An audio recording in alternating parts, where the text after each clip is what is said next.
nggak datang Pak, nggak mau, ujuk-ujuk. Katanya rapat kerja nggak boleh pakai bahasa Sunda, ujuk-ujuk dia bahasa Sunda, keher dia mah.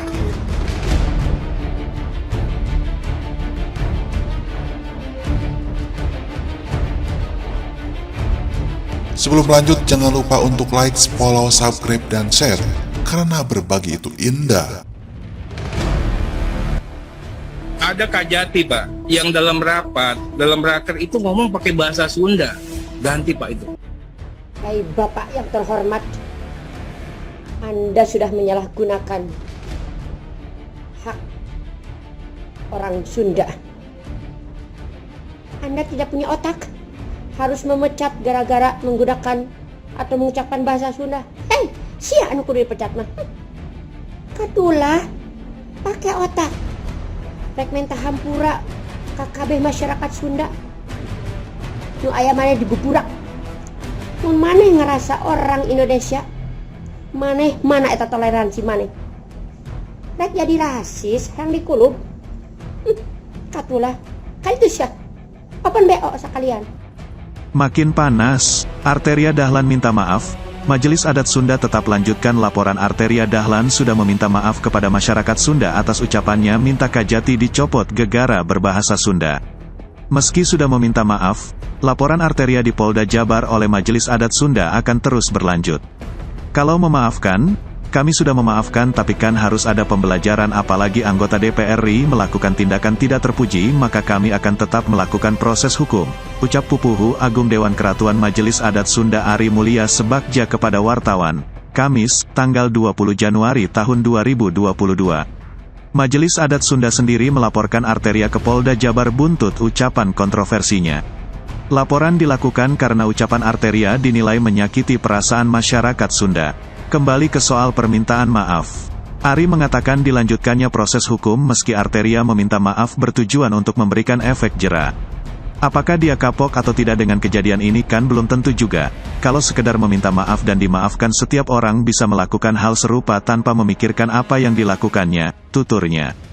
Sebelumnya, saat rapat kerja bersama Jaksa Agung ST Burhanuddin, Senin, 17/1, Arteria meminta jajaran Kejaksaan Agung bersikap profesional dalam bekerja.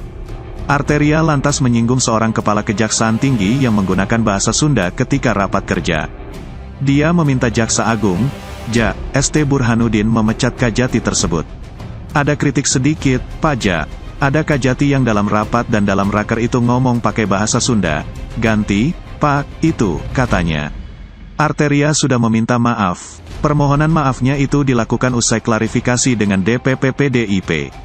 Saya dengan sungguh-sungguh menyatakan permohonan maaf kepada masyarakat Jawa Barat, khususnya masyarakat Sunda, atas pernyataan saya beberapa waktu lalu, ujar Arteria usai memberikan klarifikasi kepada PDIP, Kamis, tanggal 20 Januari tahun 2022. Klarifikasi dan permintaan maaf Arteria disampaikannya saat diterima oleh Sekjen DPP PDI Perjuangan, Hasto Kristianto, dan Ketua DPP PDI Perjuangan, Komarudin Watubun. Saya menyerahkan sepenuhnya kepada DPP partai. Sebagai kader partai saya siap menerima sanksi yang diberikan partai. Saya belajar dari persoalan ini, dan terima kasih atas seluruh kritik yang diberikan ke saya. Pastinya akan menjadi masukan bagi saya untuk berbuat lebih baik lagi, kata Arteria.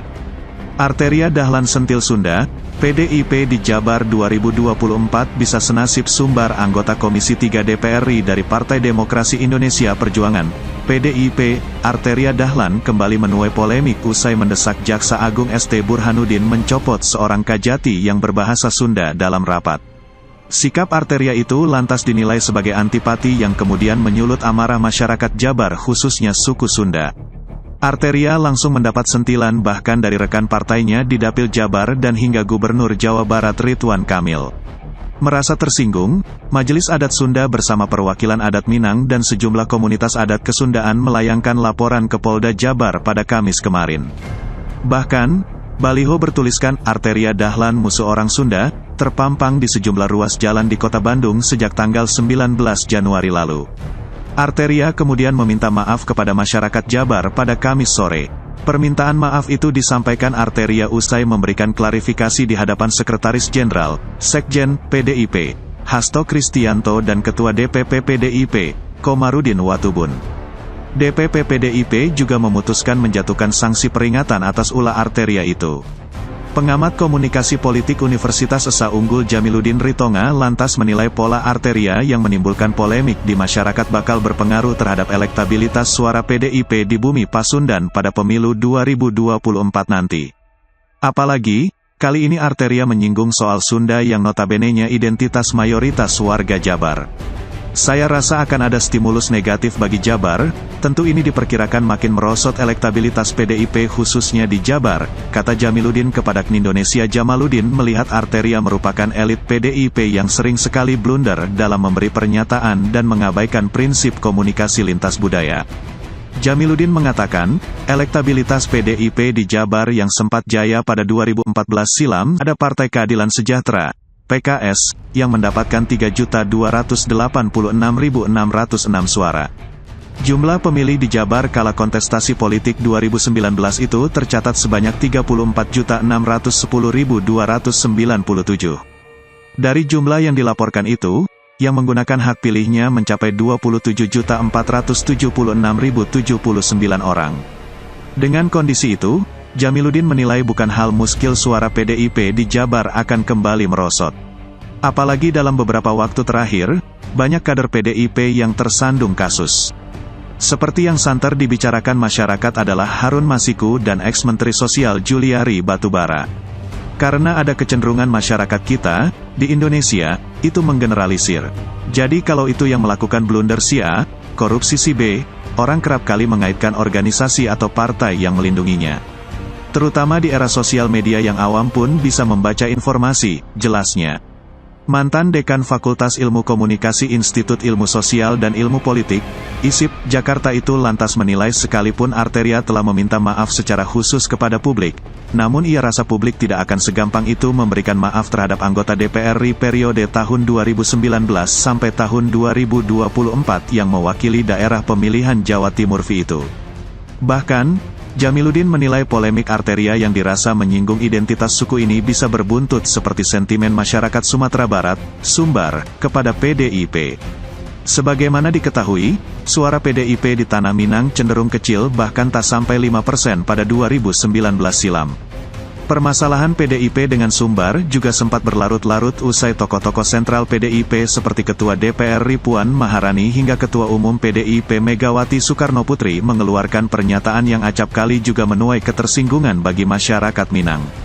Ia bisa seperti itu, Jabar seperti Sumbar. Karena kalau kita lihat juga cara komunikasi PDIP itu mereka cenderung bertahan. Artinya selalu berupaya membela diri.